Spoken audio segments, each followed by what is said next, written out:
59 लाखांच्या थकीत वेतनासाठी सेवानिवृत्त कर्मचाऱ्यांचे आमरण उपोषण. विदर्भ युथ वेलफेअर सोसायटीकडून आंदोलनाच्या चौथ्या दिवशीही दखल नाही. 14 ऑगस्ट पर्यंत तोडगा न निघाल्यास दिला आत्मदहनाचा इशारा. विदर्भ युथ वेलफेअर सोसायटी अंतर्गत संचालित विविध तांत्रिक शैक्षणिक संस्थांमध्ये कार्यरत असलेल्या संजय श्यामरावजी खडसे यांनी थकीत वेतनातील फरकाच्या रकमेच्या मागणीसाठी आमरण उपोषणाचा मार्ग स्वीकारला आहे. खडसे यांच्या म्हणण्यानुसार जुने अभियांत्रिकी महाविद्यालय बडनेरा, ITI, PRMCEAM आणि नवीन इंजिनिअरिंग कॉलेज येथे पदनिहाय वेतन श्रेणीनुसार सेवा बजावत असताना देय वेतन आणि प्रत्यक्ष मिळालेले वेतन यातील फरकाची 59,39,842 रुपये इतकी रक्कम 1992 पासून मार्च 2021 पर्यंत थकीत आहे. सेवेत असतानाही तसेच सेवानिवृत्तीनंतरही संबंधित प्रशासनाकडे अनेकदा तोंडी भेट, लेखी निवेदने आणि विनंत्या करून थकीत रक्कम देण्याची मागणी केली. प्रशासनाकडून रक्कम देण्याचे आश्वासन मिळाले, मात्र अद्याप आपल्या हक्काची रक्कम मिळालेली नाही, असा दावा खडसे यांनी केला आहे. सेवानिवृत्तीनंतर आर्थिक अडचणी निर्माण झाल्याने आणि कायदेशीर लढा देण्याची क्षमता नसल्याने अखेर अनिच्छेने शांततापूर्ण आमरण उपोषणाचा मार्ग स्वीकारावा लागला, असे त्यांनी जाहीर निवेदनातून म्हटले आहे.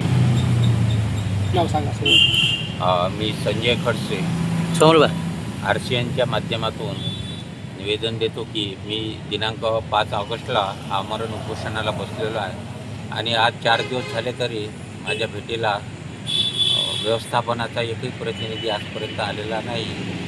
मी 1985 पासून जुने अभियांत्रिकी महाविद्यालय येथे मूळ आदेशानुसार नोकरीला होतो, परंतु मूळ आदेशानुसार नोकरी माझ्याकडून घेतलेली नाही. मूळ आदेशानुसार मला पगार दिलेला नाही.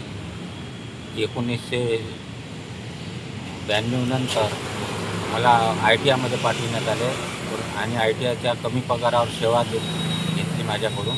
त्यानंतर नवीन इंजिनिअरिंगमध्ये पाठवले, तिथेसुद्धा कमी पगारावर सेवा घेतली.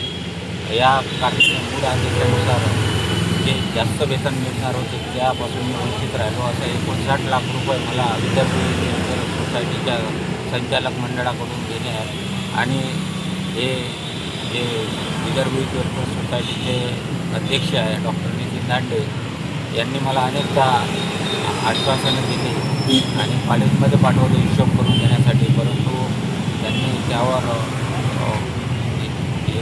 खरा तोडगा काढलेला नाही.